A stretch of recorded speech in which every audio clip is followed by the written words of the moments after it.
Spurs fans, he has been mock drafted to us often. It's time to discuss the one, the only, Allen Graves.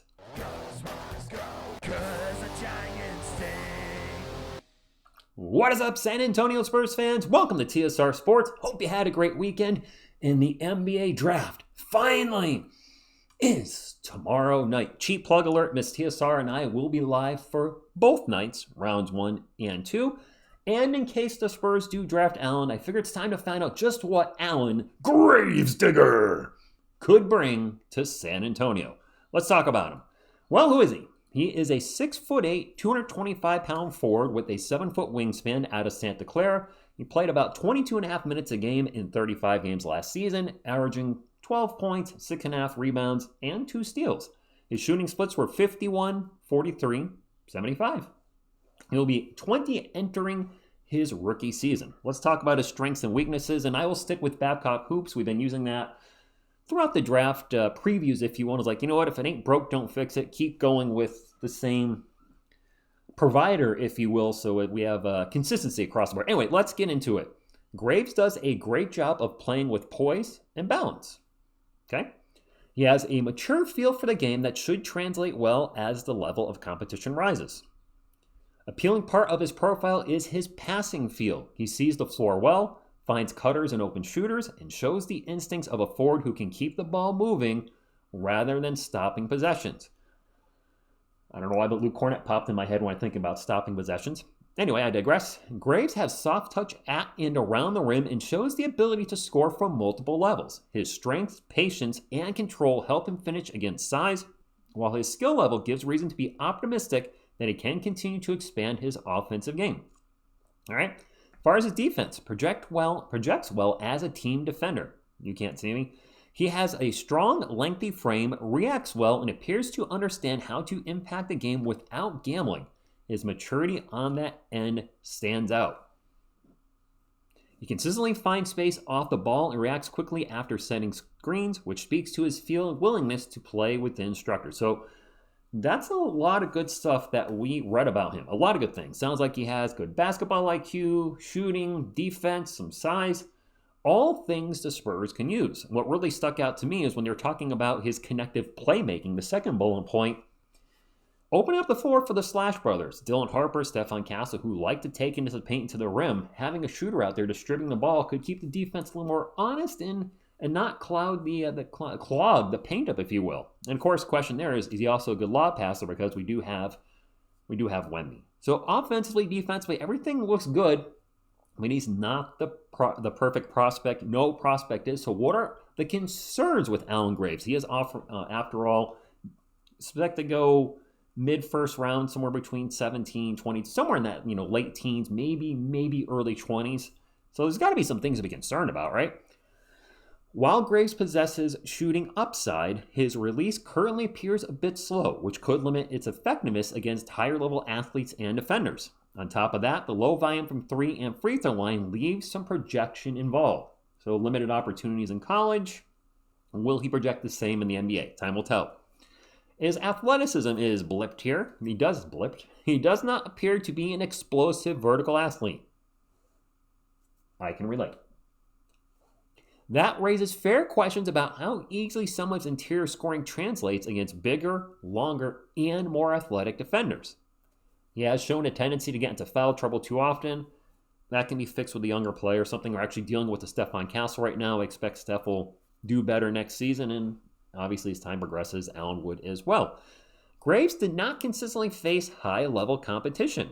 So some of this evaluation remains projection-based. And that's the second time we've talked about projection-based, where they're talking about his three-point shooting and free throw shooting. Now they're talking about that again, projection-based.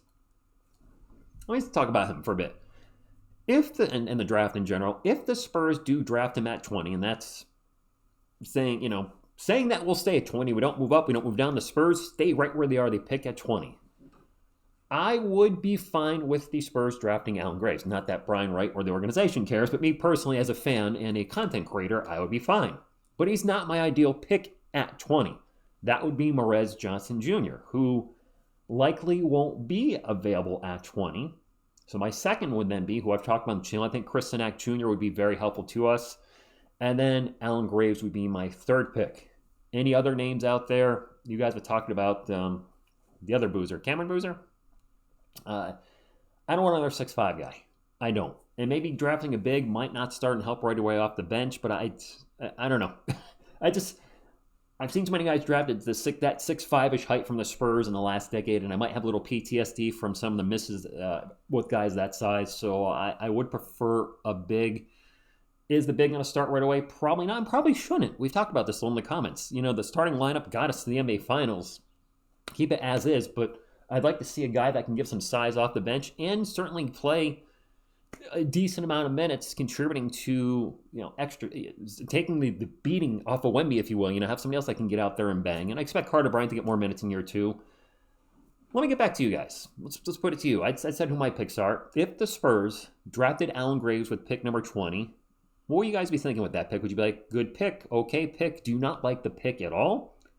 Do you think we'll move up in the first round, or maybe have 2 picks in the first round? Because we're seeing rumors, and by the way, please take all rumors with a grain of salt. There's a lot of crazy stuff out there. I saw a rumor yesterday pop up that Dylan Harper's demanding a trade. I'm like, stop with the nonsense. He's not demanding a trade. It's crazy rumor season. All these players are going to the Spurs. If you've been here long enough, we talked about Keldon Johnson getting traded for 2 years straight before he won 6th Man of the Year. He's still a Spur. John Collins has been coming to the Spurs since like 2022. Still not a Spur. Larry Markkinen, still not a Spur. Giannis, still not a Spur. So all these trade rumors taken with the grain of salt. But anyway, one rumor that we have seen is we might try to get into the back end of the first round. The Cavs are an ideal target. I believe they draft, pick 29. So we have a ton of second-round picks. The Cavs have cap issues or apron issues, so that might be a good team to trade with.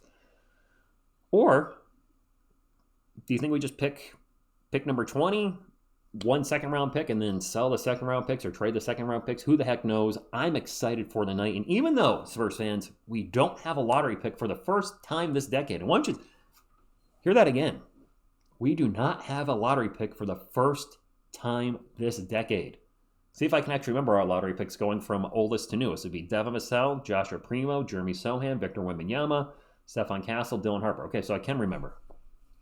Our first non-lottery pick this decade. It feels good. Even though this isn't a lottery pick number 20, I'm still excited about tomorrow night. What are the Spurs going to do tomorrow night at pick 20? I'll be live for it. And just a heads up, speaking of being live for it, another double cheap plug alert apparently. The drafts can get R-rated. I try not to swear on this channel, but if I had to pick one area where I have sworn the most, it would probably be drafts. NBA draft, the NFL draft, especially when Daniel Jones was drafted by the Giants way back in like 2019. No longer on the channel because I swore a little more than I'd like, so I deleted that live stream. But drafts are the time where you can really get fired up, especially if at pick number 20, the Spurs take a guy that's not projected to be like a top 25 pick, and they take a chance and grab somebody from that's projected to be an early second rounder. Kind of like with Joshua Primo, when I hate to bring up Primo, but a good example is he was projected to go around 25 in 2021, and we picked him at, was it 12?